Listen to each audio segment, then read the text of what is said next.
পঞ্চম শ্রেণীর বাংলা ক্লাসে সকলকে স্বাগত। আজকে আমি তোমাদের একটি নতুন বিষয় নিয়ে আলোচনা করব।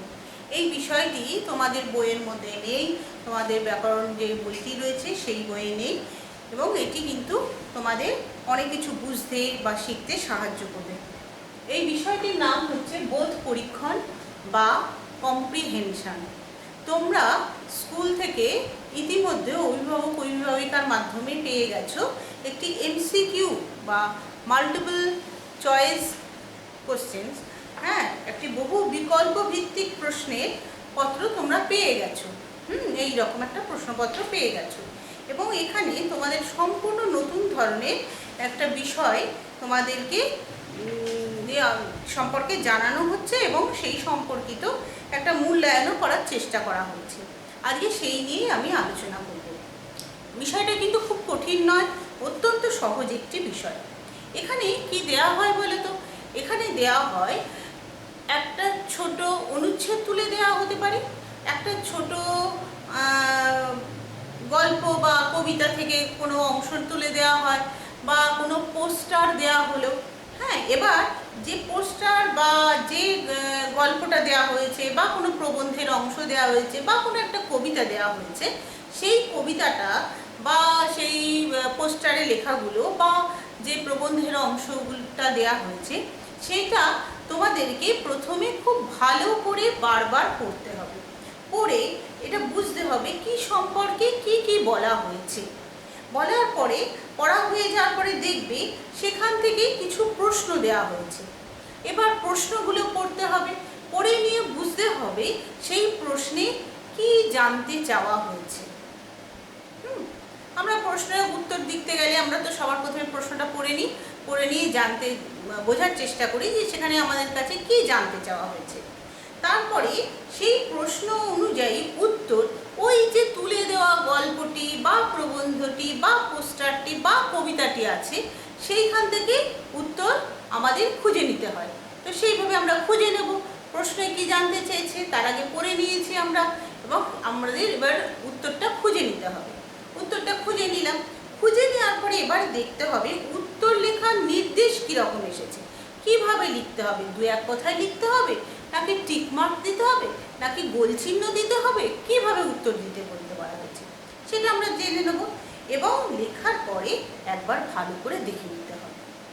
এইটুকু কাজ যদি আমরা করতে পারি, এই 5টা স্টেপ যদি আমরা যদি ঠিক মতন অনুসরণ করতে পারি, তাহলে আমাদের এই এমসিকিউ যে প্রশ্নপত্রটি দেওয়া হয়েছে বহু বিকল্প ভিত্তিক প্রশ্নপত্র, সেটা আমাদের করতে কোনো অসুবিধা হবে না। আমি তোমাদের পরীক্ষামূলকভাবে একটি ছোট কবিতার মাত্র 2টি লাইন এবং সেখান থেকে 4টি প্রশ্ন দিয়ে আমি তোমাদের ব্যাপারটা একটু বোঝানোর চেষ্টা করছি।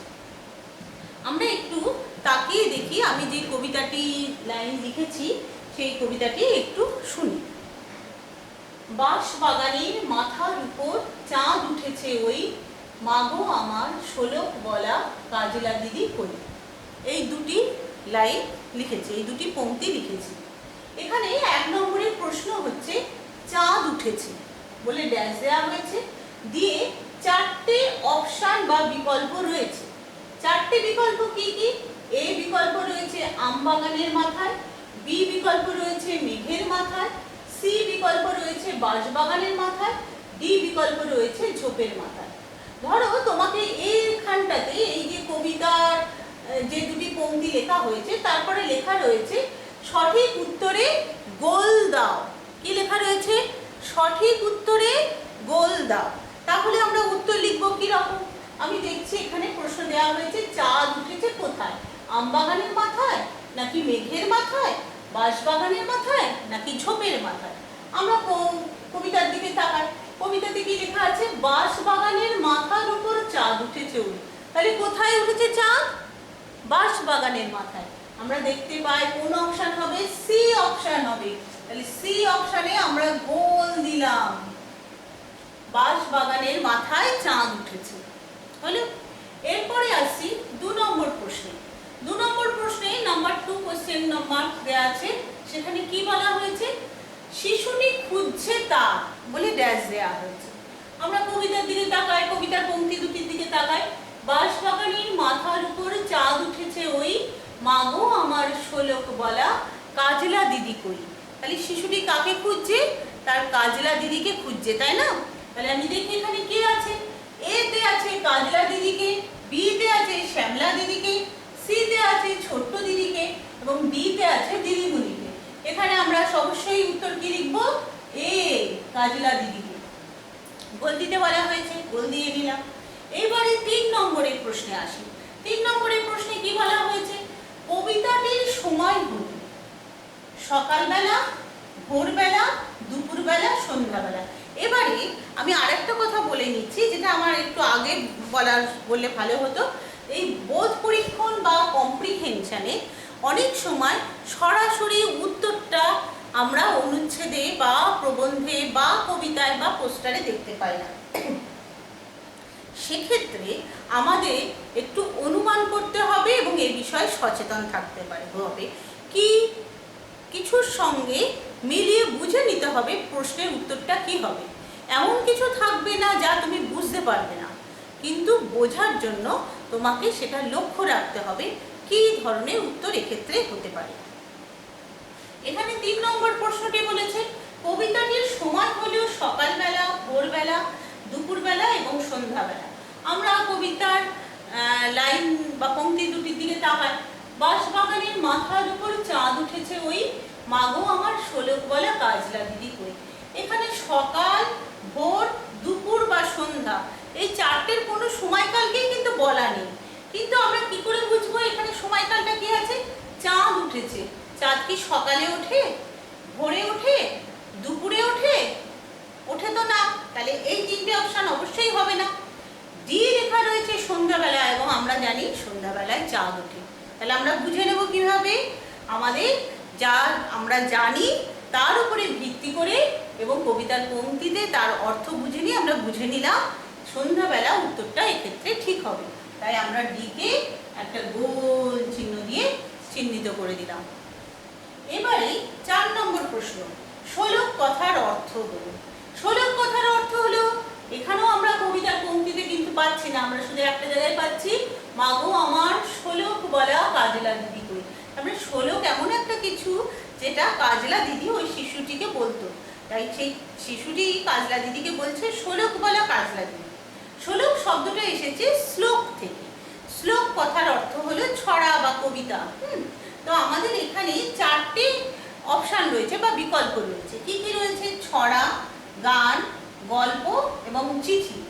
গল্প তো নয়, চিঠিও নয়, গানও নয়। এখানে আমাদের এই অপশান ছড়া হবে। এটা আমাদের একটু সচেতন থাকতে হবে। সরাসরি উত্তর না থাকলেও আমাদের অর্থ বুঝে নিয়ে উত্তর লিখতে হবে। এবারে আসছি, তোমাদের যে প্রশ্নপত্রটি দেওয়া হয়েছে সেখানে যে অনুচ্ছেদগুলো দেওয়া হয়েছে সেগুলো একটু বুঝিয়ে দেওয়ার জন্য। 2টি অনুচ্ছেদ আছে এবং একটি পোস্টার রয়েছে। তো প্রথম যে অনুচ্ছেদটি রয়েছে ভাগ 1, সেখানে প্রথমে পড়তে বলা হয়েছে। আমরা একটু ভালো করে পড়ি এবং খেয়াল রাখবো যে আমি যে যে শব্দগুলো বলবো সেগুলো একটু গুরুত্ব দিয়ে শুনবে। আশা করি সেগুলোর মধ্যে থেকেই তোমাদের দেওয়া প্রশ্নগুলির উত্তর তোমরা পেয়ে যাবে।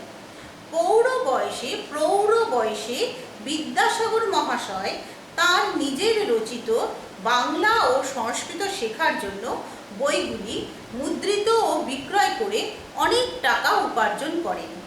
তার মৃত্যুর পূর্বে প্রায় 20 বৎসর তিনি বার্ষিক 30,000 টাকা আয় করেন এইভাবে।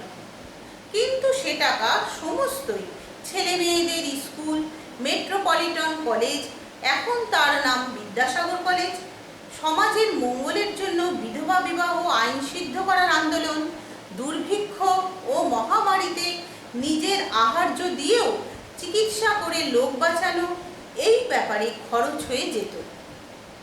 বাড়ির লোকের জন্য ব্যবস্থা ছিল মোটা ভাত মোটা কাপড়ে, যা তিনি নিজেও চিরকাল নিজের জন্য ব্যবস্থা করেছিলেন। কি বলা হয়েছে এই অনুচ্ছেদটিতে? এখানে ঈশ্বরচন্দ্র বিদ্যাসাগর সম্পর্কে কিছু কথা বলা হয়েছে। প্রৌঢ় বয়সে অর্থাৎ বৃদ্ধ বয়সে বিদ্যাসাগর মহাশয় তার নিজের রচিত বাংলা ও সংস্কৃত শেখার জন্য বইগুলি মুদ্রিত বিক্রয় করে অনেক টাকা উপার্জন করেন। তাহলে বিদ্যাসাগর মহাশয় তার বইগুলি মুদ্রিত অর্থাৎ ছাপানো এবং তার বিক্রি করে অনেক টাকা উপার্জন করেন। কোন বয়সে? প্রৌঢ় বয়সে, অর্থাৎ বৃদ্ধ বয়সে। আচ্ছা, তারপরে লাইনে বলা হয়েছে, তারপরে লাইনে তার মৃত্যুর পূর্বে প্রায় 20 বৎসর অর্থাৎ 20 বছর তিনি বার্ষিক 30,000 টাকা আয় করেন এইভাবে। অর্থাৎ তার মৃত্যুর আগের 20 বছর প্রতি বছর এই বই ছাপিয়ে এবং বিক্রি করে কত টাকা রোজগার করতেন? বছরে 30,000 টাকা রোজগার করতেন। কিন্তু সে টাকা সমস্তই ছেলে মেয়েদের স্কুল, আমরা শুনেছি বিদ্যাসাগর অনেকগুলি বিদ্যালয় স্থাপন করেছিলেন, 35টারও বেশি বিদ্যালয় স্থাপন করেছিলেন। ছেলে মেয়েদের স্কুল, মেট্রোপলিটন কলেজ, এখন তার নাম বিদ্যাসাগর কলেজ। বিদ্যাসাগর কলেজের নাম তোমরা শুনেছো নিশ্চয়ই অনেকেই। তো এই কলেজের আগের নাম ছিল মেট্রোপলিটন কলেজ, পরবর্তীকালে বিদ্যাসাগরের নাম অনুসারে, ঈশ্বরচন্দ্র বিদ্যাসাগরের নাম অনুসারে এই কলেজটির নাম হয় বিদ্যাসাগর কলেজ। তো বিদ্যাসাগর কলেজের পূর্বতন অর্থাৎ আগের নাম কি? Metropolitan college. সমাজের মঙ্গলের জন্য বিধবা বিবাহ আইন সিদ্ধ করার আন্দোলন, এবং তিনি সমাজ সংস্কারক কিছু কাজ করেছিলেন। তার মধ্যে একটি কাজ হচ্ছে বিধবা বিবাহকে আইন সিদ্ধ করার কাজ। কারণ সেই সময় খুব ছোট ছোট মেয়েদের বিয়ে হয়ে যেত এবং বৃদ্ধ লোকেদের সঙ্গে হতো, অর্থাৎ বয়স্ক লোকেদের সঙ্গে হতো, এবং বয়স্ক লোকেদের আয়ু স্বভাবতই কম, ফলে এই ছোট মেয়েগুলি খুব কম বয়সে বিধবা হয়ে যেত, এবং বিধবা হয়ে যাওয়ার পরে তাদের প্রচণ্ড পরের অনুগ্রহে চলতে হতো, কারণ তাদের তো ঠিকমতো লেখাপড়া শেখানো হয়নি, তাদের নিজস্ব রোজগার করার কোনো পথ বন্ধ ছিল, আর হচ্ছে পড়াশ্রয়ে দিন কাটতো, এবং খাওয়া দাওয়াও খুব যৎসামান্য, একবেলা খেতে দেওয়া হতো, একাদশী এবং তাদের মাছ টাছ এ সমস্ত সব কিছু খাওয়া বারণ ছিল। মানে ওই দুর্বিষহ জীবন ছিল সেই 5-6 বছরের বাচ্চাগুলো থেকেই, যারা বিধবা হয়ে যেত তাদের। তো সেই সকল মেয়েদের জীবন যাতে তার থেকে আরেকটু ভালোভাবে মানে সুন্দরভাবে চলতে পারে, সেই জন্য তিনি বিধবা বিবাহকে আইন সিদ্ধ করার কাজে তিনি উঠে পড়ে লেগেছিলেন, এবং এই কাজ করতে তিনি সফলও হয়েছিলেন। তো সেই কথাই বলা হয়েছে সমাজের মঙ্গলের জন্য বিধবা বিবাহ আইন সিদ্ধ করার আন্দোলন। এরপরে দুর্ভিক্ষ ও মহামারীতে নিজের আহার্য দিয়েও চিকিৎসা করে লোক বাঁচানো। দুর্ভিক্ষ যখন কিনা ভিক্ষার অভাব হয়, খাবার দাবারের খুব অনটন ঘটে, মহামারী যখন প্রচুর লোক মারা যায় কোনো বিশেষ অসুখের জন্য, এবং তখন তার নিজের আহার্য দিয়ে অর্থাৎ নিজের যা খাবার তাই দিয়েও চিকিৎসা করে লোক বাঁচানোর চেষ্টা করতেন। এই সকল ব্যাপারে খরচ হয়ে যেত। অর্থাৎ তিনি যে বার্ষিক 30,000 টাকা রোজগার করতেন প্রৌঢ় বয়সে, তার এই সকল হিতকর সমাজের উপকারের জন্য এই যে সমস্ত যে কাজকর্মগুলো করতেন সেখানেই খরচ হয়ে যেত। বাড়ির লোকের জন্য ব্যবস্থা ছিল মোটা ভাত মোটা কাপড়ে। মোটা ভাত মোটা কাপড় মানে যেখানে বিলাসিতা থাকবে না, বিলাসিতাহীন একদম খুব সাধারণ চালের ভাত এবং মোটা কাপড়, কোনো সূক্ষ্ম শাড়িও নয়, যা পরে আমাদের জীবনের মানে এমনি বেঁচে থাকা এবং সম্মান বজায় রাখা যাবে, শুধু সেইটুকু। সেই মোটা ভাত মোটা কাপড় অর্থাৎ বিলাসিতাহীন একটি জীবনযাপন তিনি ব্যবস্থা করেছিলেন তার বাড়ির লোকের জন্য, যা তিনি নিজেও চিরকাল নিজের জন্য ব্যবস্থা করেছিলেন, এবং নিজেও নিজের জন্য তিনি এই ব্যবস্থাই করেছিলেন। অর্থাৎ ইচ্ছা করলে তিনি অনেক বিলাসী জীবনযাপন করতে পারতেন, তা কিন্তু তিনি বা তার নিজের বাড়ির লোকের জন্য করেননি। তার এই বৃদ্ধ বয়সে উপার্জিত সমস্ত ধন নানান রকম সমাজ হিতকর কাজকর্মের মধ্যে তিনি ব্যয় করতেন, এবং নিজের জীবনযাপন ছিল অত্যন্ত সহজ সরল, খুব সাধারণ জীবনযাপন। আচ্ছা, এবারে আমরা ভাগ 2। আশা করি এই অনুচ্ছেদটি কয়েকবার পড়লে এখান থেকে যে 5টি প্রশ্ন রয়েছে, এখান থেকে নয়, তোমাদের এমসিকিউ যে প্রশ্নপত্রটি দেওয়া হয়েছে, যে 5টি প্রশ্ন রয়েছে, এই 5টি প্রশ্নের উত্তর তোমরা খুব সহজেই পেরে যাবে। এবং বলা হয়েছে তোমাদের এই উত্তরগুলো কিভাবে দিতে বলা হয়েছে, নিচের দেওয়া প্রশ্নগুলির ঠিক উত্তরটিতে গোল দাগ দাও। তোমরা অবশ্যই সেই গোল দাগ দেবে, অন্য কোনো রকম চিহ্ন ব্যবহার করবে না, যা নির্দেশ দেওয়া হয়েছে তাই করবে। আচ্ছা, এইবারে ভাগ 2-এ আরেকটি অনুচ্ছেদ দেওয়া হয়েছে। এখানে কি অনুচ্ছেদে কি বলা হয়েছে, শুধু দুধ ভাত নয়, মাছ ভাতে বাঁচার স্বপ্নও বাঙালি দেখেছে তার জীবনযাপনের গোড়ার দিনটি থেকে। ভাতের সঙ্গে মাছের নানান পদ নিধির পক্ষে এক আধ টুকরো বাঙালির নিত্য অভ্যাসে। নেমন্তন্নে রুই কাতলা খাওয়ানোর রেওয়াজ ছিল বাঙালি পরিবারগুলিতে। গোয়াল ভরা গরু, গোলা ভরা ধান, পুকুর ভরা মাছ, এই সবই এখন বাঙালি জীবনের স্বপ্নে দেখা রূপকথা। তবু মাছ ভাত আজও প্রায় সর্বস্তরের বাঙালির মূল খাদ্য। সর্ষে বাটা দিয়ে মাখো মাখো বোয়াল, ফুলকপি দিয়ে ভেটকি, কই, মৌরালার অম্বল, বাটার পাতলা ঝোল, মূলো দিয়ে বড় শোল মাছ রান্না, যারা আবিষ্কার করেছিলেন তারা কি এই পৃথিবীর মানুষ ছিলেন নাকি কোনো স্বর্গের বাসিন্দা? সন্দেহ জাগে। এই অনুচ্ছেদটিতে বেশ সুন্দর একটা বেশ হাস্যরসের অবতারণা করা হয়েছে। বাঙালি মৎস্যপ্রিয় বা মাছ ছাড়া বাঙালির খাওয়া ঠিক পছন্দের নয়, মাছ প্রিয়। সেই মাছ প্রিয় বাঙালির কথা এখানে বলা হয়েছে। এখানে কি বলা হয়েছে? শুধু দুধ ভাত নয়, মাছ ভাতে বাঙালি বাঁচার স্বপ্নও বাঙালি দেখেছে তার জীবনযাপনের গোড়ার দিনটি থেকে। অর্থাৎ বাঙালি দুধ ভাত ছাড়াও মাছ ভাত খেতে অভ্যস্ত সেই প্রথম থেকেই। ভাতের সঙ্গে মাছের নানান পদ নিধির পক্ষে এক আধ টুকরো বাঙালির নিত্য অভ্যাসে। নেমন্তন্নে রুই কাতলা খাওয়ানোর রেওয়াজ ছিল বাঙালি পরিবারগুলিতে। তাহলে বাঙালি পরিবারগুলিতে কি খাওয়ানোর রেওয়াজ ছিল নেমন্তন্নে? রুই কাতলা। গোয়াল ভরা গরু, গোলা ভরা ধান, পুকুর ভরা মাছ। তিনটে বিষয় খেয়াল করো। গোয়াল ভরা গরু মানে গোয়ালে থাকবে গরু, গরুর কাছ থেকে কি পাওয়া যায়? দুধ পাওয়া যায়। গোলা ভরা ধান, গোলা হচ্ছে যেখানে ধান কিনা মজুত করে রাখা হয়, সে গোলা ভরা ধান। আর পুকুর ভরা মাছ, পুকুরে থাকবে নানান রকম মাছ। এই সবই এখন বাঙালি জীবনের স্বপ্নে দেখার রূপকথা। অর্থাৎ এখন সেই দিন আর নেই, কিন্তু একটা সময় বাঙালির কাছে এই জিনিসটি সহজলভ্য ছিল। এই তিনটে জিনিসই, এই তিনটে সবকটি খুব সহজলভ্য ছিল, কিন্তু এখন এগুলি যেন রূপকথার গল্পের মতন শোনায়।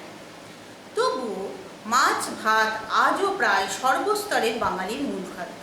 এখন যদিও বাঙালির সেই প্রাচুর্য নেই, সেই পরিস্থিতি বা সেই অবস্থা নেই, কিন্তু মাছ ভাত বাঙালির মূল খাদ্য, এ কথা স্বীকার করতেই হবে। আমরা সকলেই বাঙালিরা মাছ ভাত খেতেই বেশি পছন্দ করি। সর্ষে বাটা দিয়ে মাখো মাখো বোয়াল, ফুলকপি দিয়ে ভেটকি। তাহলে ভেটকি মাছ কী দিয়ে রান্না হচ্ছে? ফুলকপি দিয়ে। কই, মৌরালার অম্বল, বাটার পাতলা ঝোল। বাটা একরকম মাছ, টেস্টি মাছ, এখন প্রায় পাওয়াই যায় না বলতে গেলে অনেক সময়। মূলো দিয়ে বড় শোল মাছ। রান্না যারা আবিষ্কার করেছিলেন, অর্থাৎ যারা কিনা এই বিশেষ বিশেষ রান্নাগুলো আবিষ্কার করেছিলেন, অর্থাৎ সেই সময়কার সেই সব রাঁধুনিরা যারা কিনা এইসব মাছগুলো রান্না করতেন, তারা কি এই পৃথিবীর মানুষ ছিলেন? মানে লেখক যে বোঝা যাচ্ছে তিনি বাঙালি এবং মৎস্যপ্রিয়, তার এতই তার স্বাদ তার মুখে লেগে আছে, তিনি বলছেন তার জন্য বিশ্বাসই হচ্ছে না তারা কি এই পৃথিবীর মানুষ।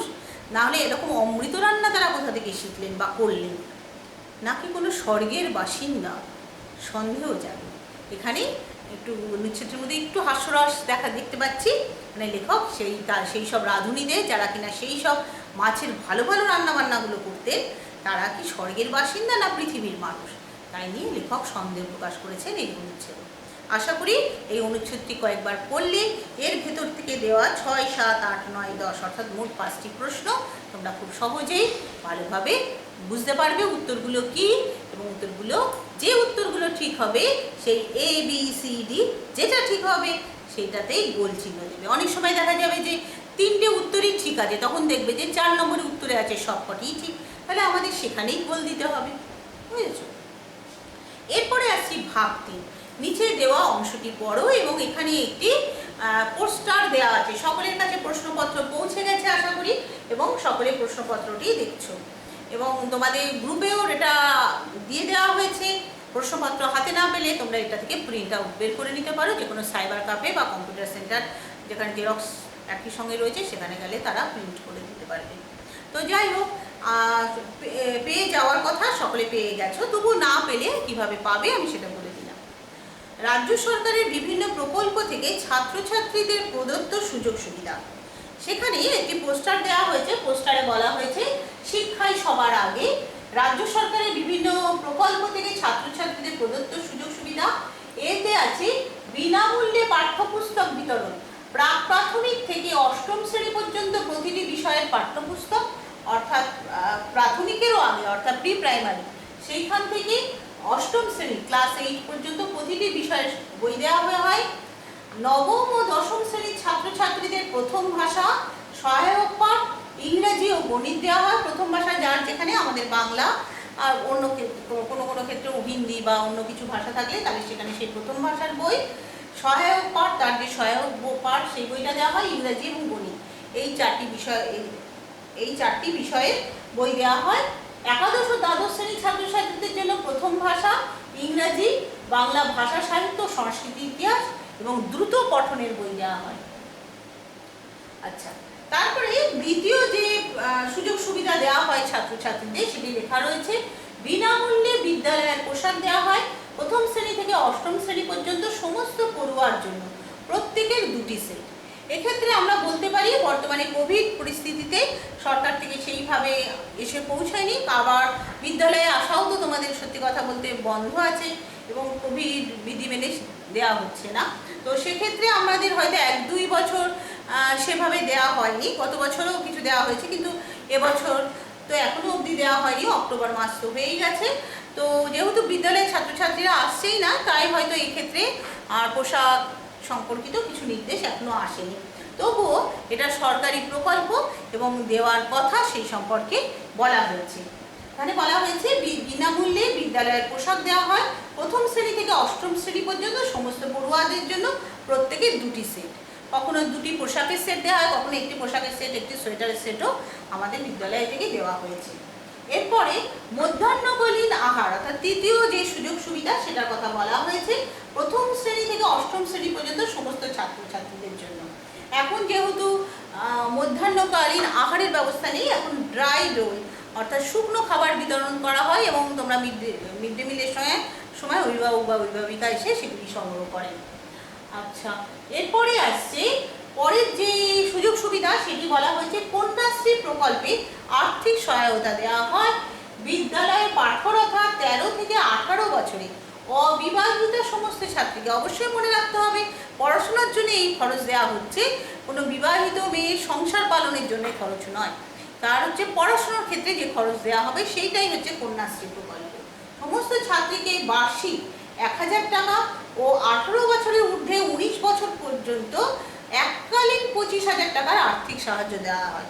অর্থাৎ 13 থেকে 18 পর্যন্ত সমস্ত অবিবাহিতা ছাত্রী বছরে 1000 টাকা পাবে এবং 18 থেকে 19 এই অবিবাহিত যে বিবাহিতা অর্থাৎ না বিয়ে হওয়া সেই মেয়েদের দেওয়া হবে এককালীন 25,000 টাকা আর্থিক সাহায্য। এবং এই সাহায্যটা অবশ্যই মনে রাখতে হবে তাদের লেখাপড়া সাহায্য করার জন্য এই অর্থ সাহায্য করা হয়, লেখাপড়ার সুবিধার জন্য। আচ্ছা, এরপরে প্রকল্পটি হচ্ছে সবুজ সাথী প্রকল্পে সাইকেল দেওয়া হয়, সাইকেল প্রদান করা হয় নবম থেকে দ্বাদশ শ্রেণীর সমস্ত পড়ুয়াকে বিনামূল্যে সাইকেল দেওয়া হয়। তোমাদের লেখাগুলো একটু ছোট ছোট, একটু ভালো করে পড়ে দেখে নেবে। এবং শেষে যে সহায়তা দেওয়া হয়েছে সেটা হচ্ছে বিদ্যালয়ে কম্পিউটারের ব্যবস্থা। সেখানে কে-ইয়ান, খেয়াল রাখো নামগুলো, কে-ইয়ান কম্পিউটার এইডেড লার্নিং ও আইসিটি স্কুল প্রকল্পের মাধ্যমে প্রাথমিক, উচ্চ প্রাথমিক ও মাধ্যমিক বা উচ্চ মাধ্যমিক বিদ্যালয়ে কম্পিউটার সরবরাহ করা হয় এবং সেই বিষয়ে সকল বিদ্যালয়ে আছে, আমাদের স্কুলেও রয়েছে। যদিও এখন কোভিড পরিস্থিতিতে তোমাদের প্র্যাকটিক্যাল করা অসুবিধা, যেটুকুনি থিওরি যতদূর সম্ভব করানোর চেষ্টা করা হয়, তো সেই বিদ্যালয়ে কম্পিউটারের ব্যবস্থা করা হয়। হ্যাঁ, এবং কে-ইয়ান, আইসিটি, কম্পিউটার এইডেড লার্নিং এই সমস্ত প্রকল্পের মাধ্যমে কম্পিউটারগুলি সরবরাহ করা হয়। তাহলে আমাদের এই পোস্টারের থেকে যে প্রশ্ন আসবে, এরপরের প্রশ্ন দেওয়া আছে 11, 12, 13, 14, 15, মোট 5টি প্রশ্ন দেওয়া রয়েছে এবং 5টি প্রশ্নের উত্তর তোমাদের দিতে হবে। এর মধ্যে 11, 12, 13, 14 তোমরা পোস্টারটির মধ্যে থেকেই উত্তরটা পেয়ে যাবে, খুঁজে নিয়ে দেখে পড়ে নিজেরাই এটা লিখবে সমস্ত প্রশ্নে। 15 নম্বর প্রশ্নটিতে আছে স্থিরীকৃত শব্দের একটি সমার্থক শব্দ কি? স্থিরীকৃত মানে যা কিনা স্থির করে ঠিক করা হয়েছে, অর্থাৎ যেটা কিনা অনুমতি দেওয়া হয়েছে, অর্থাৎ অনুমোদিত। এটা একটু খেয়াল রাখবে। আর বাকি সকল প্রশ্নের উত্তর তোমরা সঠিকভাবে যদি অনুচ্ছেদ দুটি এবং পোস্টারটি ভালো করে দেখো তাহলে অবশ্যই পারবে। সকলে ভালো থেকো এবং যত শীঘ্র সম্ভব এটা করে নেবে। এবং এখনও অবধি নির্দেশ আছে অক্টোবর মাসের শেষ সপ্তাহের দিকে অর্থাৎ 25-26 তারিখ নাগাদ এই প্রশ্নপত্রের একটি উত্তর জমা নেওয়া হবে। এবং তোমরা প্রস্তুত থাকবে। এবং আমার মনে হয় না এটা করতে তোমাদের বেশি সময় লাগবে। আমার মনে হয় মোটামুটি 1 ঘন্টার মধ্যে তোমাদের পঞ্চম শ্রেণীর যে 3টে বিষয় দেওয়া হয়েছে, বাংলা, অঙ্ক এবং পরিবেশ, সেগুলি তোমাদের সকলের করা হয়ে যাবে। সকলে ভালো থেকো এবং অবশ্যই তাড়াতাড়ি করে নেবে। এর সঙ্গে অন্যান্য যে অ্যাক্টিভিটি টাস্কগুলো সেগুলো করে